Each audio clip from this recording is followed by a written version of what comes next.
लेकिन इतिहास के पन्नों में इसे हमेशा एक मिसाल के तौर पे देखा जाता है। एकदम ओवर कॉन्फिडेंस से किसी सिचुएशन में गया और फिर एकदम मुंह की खानी पड़ी। Good evening, friends. Welcome to Tarikistan. This episode is chiefly dedicated to one particular event in history which happened today, that is August the 23rd. It was the Battle of Chaldiran. अब आप सोचेंगे चल्दीरान क्या है, कहाँ है? तो चल्दीरान Iran Turkey border पे है। अब इससे हमारा क्या लेना देना? तो चल्दीरान मेरे लिए एक फिलोसफिकल माने रखता है। माना ये है कि अक्सर क्या होता है कि कोई इंसान खुद को बुलंद समझने लग जाता है, खुद को जब उसको सक्सेस पे सक्सेस मिलता है तो इंसान खुद को एकदम इनफॉलेबल समझने लग जाता है। उसे लगता है कि मुझे कोई हरा ही नहीं सकता और फिर वो जो मर्जी आए वो करता है। चल्दीरान की जो लड़ाई हुई थी शाह इस्माइल ऑफ ईरान और Salim the first of Ottoman Turkey, ये दो मेन जो राजा थे। शाह इस्माइल शिया थे, 27 साल के थे, और सलीम फर्स्ट जो थे वो ऑटोमन टर्की के थे। साल 1514 में चल्दीरान का बैटल हुआ था। 23 अगस्त साल 1514 में हुआ था। मतलब कि वो बैटल और आज के डेट में एक 510 साल हो गए इस लड़ाई को। लेकिन इतिहास के पन्नों में इसे हमेशा एक मिसाल के तौर पे देखा जाता है। कई सारे मिसाल ऐसे मिलते हैं, लेकिन ये एक ऐसा मिसाल है। एकदम ओवर कॉन्फिडेंस से किसी सिचुएशन में गया और फिर एकदम मुंह की खानी पड़ी। तो चल्दीरान की लड़ाई कुछ वैसी ही थी। शाह इस्माइल यंग थे, ईरान से थे, ईरान के रूलर थे, 27 साल के थे, और एकदम एकदम स्ट्रीक थी, उनकी विनिंग स्ट्रीक थी। 1501 में वो पावर में आए थे, तो एकदम विनिंग स्ट्रीक थी 1514 तक। उन्हें शायद ही ऐसा कोई सिचुएशन होगा जहां पर उन्हें हार का सामना करना पड़ा होगा। तो एकदम कॉन्फिडेंट थे। शाह इस्माइल का एक और कंट्रीब्यूशन है कि हम सब बाबर को जानते हैं, जो इंडिया आया था और फिर उसने मुगल एम्पायर स्टैब्लिश की। एक टाइम था जब बाबर समरकंद से भगाया गया था, तो वो शाह इस्माइल के पास ही गया था हेल्प करने, शाह इस्माइल ने उसे हेल्प किया था। तो ये बहुत ही एक इम्पोर्टेंट चीज थी। मतलब कि वो यंग थे, एक्सपीरियंस नहीं थे, उन्हें पता नहीं था कि हार कभी भी आ सकती है। सलीम फर्स्ट जो थे ऑटोमन टर्की के, वो 44 साल के थे, एक्सपीरियंस थे, जस्ट पावर में आए थे।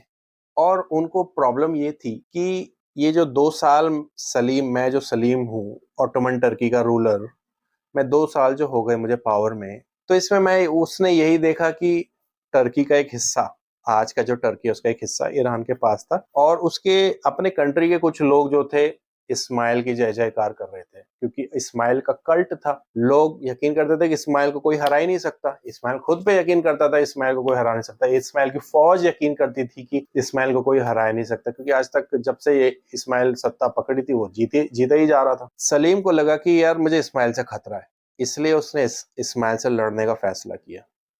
काफी चिट्ठियां आई जाई, दोनों ने एक दूसरे को धमकाया, कोई पीछे नहीं था। इस्माइल ने एक प्रॉब्लम ये किया, एक गलती ये हुई, मेरा पर्सनल ओपिनियन है कि गलती है, कि इस्माइल शिया था।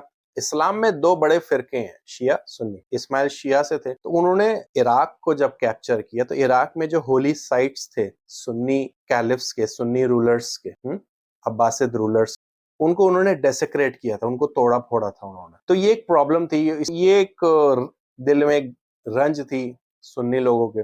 सलीम ने इसका भी बहाना बनाया कि देखो तुमने जो किया है, ये सब जो किया है गलत किया है, मेरा काम है तुमसे बदला लेने का, तुम्हारा फिरका ही गलत है तो मेरा काम है तुमसे बदला लेने का। ये बहाने वगैरह जो भी कॉजेशंस दे के, मेन मकसद था सलीम को अपना गद्दी पकड़नी थी, सॉलिडिफाई करना था। और जब तक इस्माइल का पावर को कम नहीं किया जाता तब तक इस्माइल का कोई ठीक नहीं। वो इस्तांबुल पहुंच जाता, कैपिटल सिटी, फिर क्या होता, कौन रोकता। तो इसलिए बहुत ही जरूरी थी। अब इस्माइल जब, तो ये लोग जब फौजें चली इनकी, फाइनली तय हुआ बैटल जो है, जो जंग जो होगी इनकी चल्दीरान में होगी। ठीक है, चल्दीरान में इंटरसेप्ट किया गया था इस्माइल की फौज को सलीम के फौज ने। इस्माइल की फौज एकदम पुरजोर फुल कॉन्फिडेंस में थी। सलीम क्योंकि बस 2 साल ही हुए थे पावर में, पूरी तरीके से कॉन्फिडेंट भी नहीं था, क्योंकि अगेन अपने गद्दी को मजबूत करने के लिए था, इसलिए उसने कोई चांस नहीं लिया। बड़ी मेटिकुलस प्रिपरेशन की। उसके पास सोल्जर्स ज्यादा थे,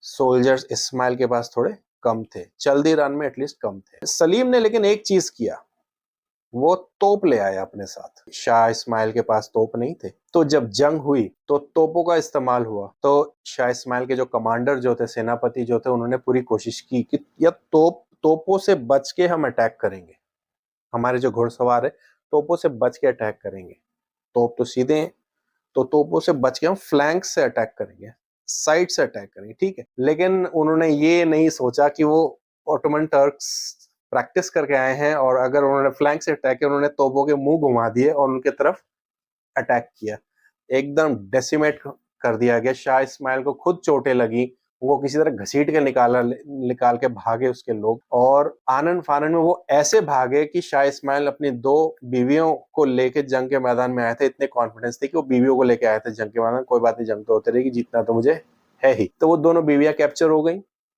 उसने फिर चिट्ठियां विट्ठियां लिखी सलीम को, भाई अब फिर प्यार से बात करने लगा, हार गया तो सलीम ने बोला कि नहीं भाई, हम तो कुछ नहीं। उन्होंने ऐसे ऐसे डिमांड्स रखे कि वो चांस ही नहीं था। उन्होंने, शाह इस्माइल ने अपील किया सलीम को कि मेरी बीवियों को तो छोड़ दो, मेरी बीवी से क्या लड़ाई है। तो उन्होंने बोला नहीं, नथिंग डूइंग। तब तो पहले तो बहुत गरज रहे थे भैया, अब क्या होगा। तो उन्होंने एक बीवी की शादी करा दी किसी और, किसी जज से शादी करा दी, और दूसरी बीवी का भी कुछ ऐसे ही कुछ था सिचुएशन। तो ये जो हारा वो चल्दी रान, उनका, शाह इस्माइल का घमंड टूटा, शाह इस्माइल का गुरूर टूटा, शाह इस्माइल का जो कल्ट जो था वो टूटा। और वो सिर्फ चल्दी रानी ही नहीं, वो सलीम की फौज और आगे आई, और जो कैपिटल था उस टाइम ईरान का, तबरेज, उसको भी वो सारा उसका खजाना वजाना खाली करके वो भाग गए वहां से।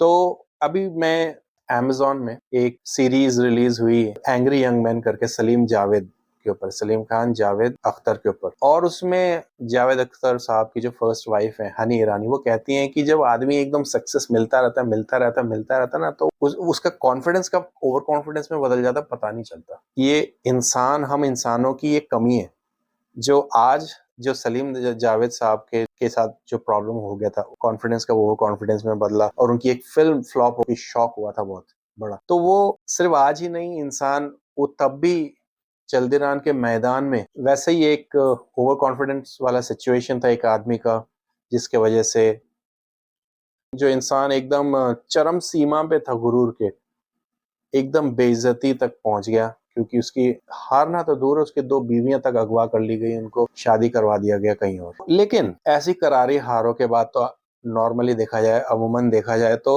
वो बादशाह खत्म हो जाती है, वो फैमिली खत्म हो जाती है, लेकिन ऐसा नहीं हुआ। हालांकि शाह इस्माइल तो शराब के नशे में डूब गए, मर गए, 36 साल की उम्र में, जवान उम्र में मर गए। लेकिन ईरानियंस ने अपनी गलती से सीखा, समझा कहाँ पे हार है, उनके पास तोप नहीं थे। तो यूरोप में ऑटोमन टर्क्स के जो दुश्मन थे, उन लोगों से उन्होंने दोस्ती की और अरेंजमेंट की कि हमारे पास भी तोप हो। और उससे जो एशिया में जो आप देखते हैं, अमूमन 3 किंगडम्स थे एशिया में मिडिवल एरा में, जिन्हें गन पाउडर एम्पायर बोला जाता है। एक है ऑटोमन टर्की, एक है ईरान, एक है इंडिया। तो उस जमाने में पहले तो ऑटोमन टर्क्स था जिन्होंने चल्दीरान में हराया था ईरान को, फिर ईरान ने भी गन पाउडर खरीदा, इस्तेमाल किया, अपने वॉर्स में तोप खरीदे, और ईरान ने भी फिर गन पाउडर का फायदा उठाया और अपने बैटल्स में और आगे गए। तो ये थी कहानी दोस्तों। मुझे प्लीज बताइए आज की कहानी आपको कैसी लगी। आपको कुछ विशेष टॉपिक्स पे अगर आप चाहते हैं कि मैं बात करूं तो बिल्कुल बताइएगा कमेंट सेक्शन पे। सो